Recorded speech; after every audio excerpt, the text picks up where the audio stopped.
ममता का हो बंधन चाहे मर्यादा का चिंतन हो, नारी अपने अरमानों का गला दबाए बैठी है। चाहे हम मर्यादा कहें, चाहे उसके ममता कहें, लेकिन किसी ना किसी तरह से अपने मन के अरमानों का गला दबाए रही है।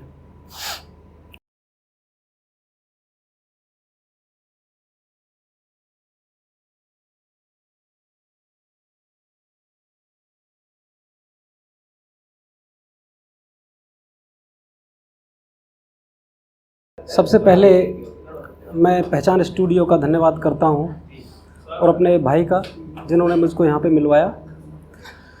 अब मैं एक शेर से शुरुआत करता हूँ, वैसे ही मेरे दिमाग में आ गया था। मैं नसीबों की दुनिया से बहुत दूर रहता हूँ, मैं नसीबों की दुनिया से बहुत दूर रहता हूँ, मेहनत करता हूँ, मजदूर रहता हूँ। क्या हुआ जो खलक में मेरा आशिया नहीं, खलक दुनिया को बोलते हैं, खलकत दुनिया वाले होते हैं। क्या हुआ जो खलक में मेरा आशिया नहीं, मैं खलकत के दिलों में मशहूर रहता हूँ।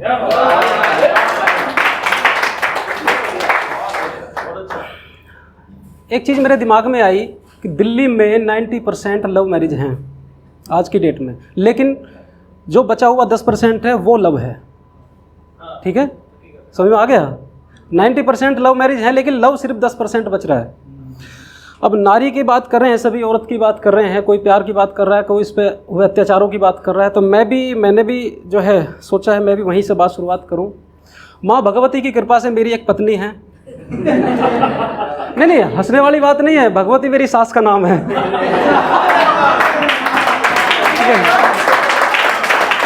तो मैंने उन पर 2 कविताएं लिखी हैं। अभी एक छोटी सी कविता है जो नर्सरी में जाती है, दूसरी अभी गोद में रहती है। ये 2 कविताएं लिखी हैं। और लिखा है, अत्याचार क्या झेलती आई हैं हमारी माताएं बहनें।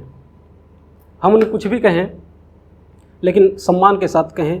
सम्मान के लिए संघर्ष हमेशा करती आई है, करती रहेगी, आज भी कर रही है।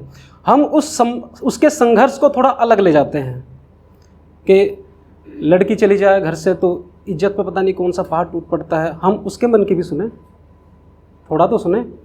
तो मैंने पुराने इतिहास से थोड़ी बातें उठाई हैं, अभी अंडर कंस्ट्रक्शन है। भाई ने मेरे को बताया, मैंने उसको पूरा कर दिया, जोड़ तोड़ के कहीं ना कहीं से। एक मोती कहीं पिरो दिया, दूसरा कहीं पिरो दिया, इधर उधर हो गया। तो माँ भगवती की कृपा से हम ये करते हैं कि अपने हाथों की मेहंदी में खून समेटे बैठी है, अपने हाथों की मेहंदी में खून समेटे बैठी है, कितने अत्याचारों का मजबून समेटे बैठी है।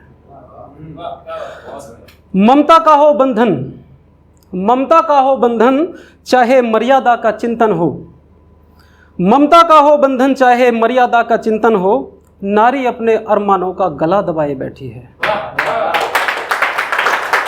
चाहे हम मर्यादा कहें, चाहे उसके ममता कहें, लेकिन किसी ना किसी तरह से अपने मन के अरमानों का गला दबाए रही है। उसकी आंखों का बादल घनघोर दिखाई देता है। हम जिसको काजल कहते हैं, उसकी आंखों का बादल है जो घनघोर दिखाई देता है।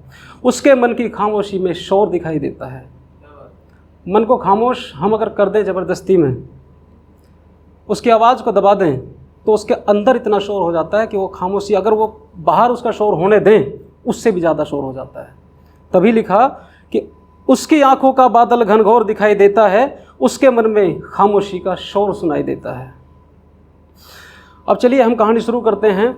मैं पहला आरोप लगाता हूँ श्री राम तुम्हारे सिर, मैं पहला आरोप लगाता हूँ श्री राम तुम्हारे सिर, किस हक से सीता को तुमने बना दिया वनवासी फिर।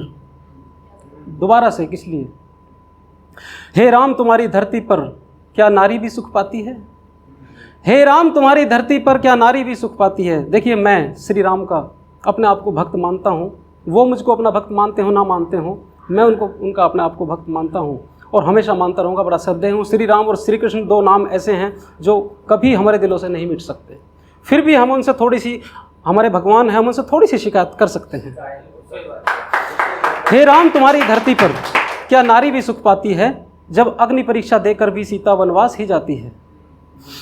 क्या नारी केवल बच्चा पैदा करने का साधन है, क्या नारी केवल बच्चा पैदा करने का साधन है, या फिर किसी जुए में गिरवी रख देने वाला धन है, या फिर किसी जुए में गिरवी रख देने वाला धन है। भीष्म तुम्हारी प्रतिज्ञा में क्या तुमको उपहार मिला, हे भीष्म तुम्हारी प्रतिज्ञा में क्या तुमको उपहार मिला, चीर हरण जैसी घटना से क्यों न तुम्हें धिक्कार मिला। अपनी प्रतिज्ञा को बचाए रहे और घर का मान सम्मान जाता रहा। ऐसी कौन सी प्रतिज्ञा हुई। मैं नहीं मानता कि अगर एक नारी का सम्मान, वो तो घर की बहू थी, अगर एक नारी का सम्मान हमारे सामने जा रहा है, हमारी ऐसी कौन सी प्रतिज्ञा हो सकती है कि हम उसको तोड़ नहीं सकते उसके मान सम्मान के लिए। मैं इसमें भीष्म को दोषी ठहराता हूँ। भीष्म, तुम्हारी प्रतिज्ञा में क्या तुमको उपहार मिला। चीर हरण जैसी घटना से क्यों ना तुम्हें धिक्कार मिला।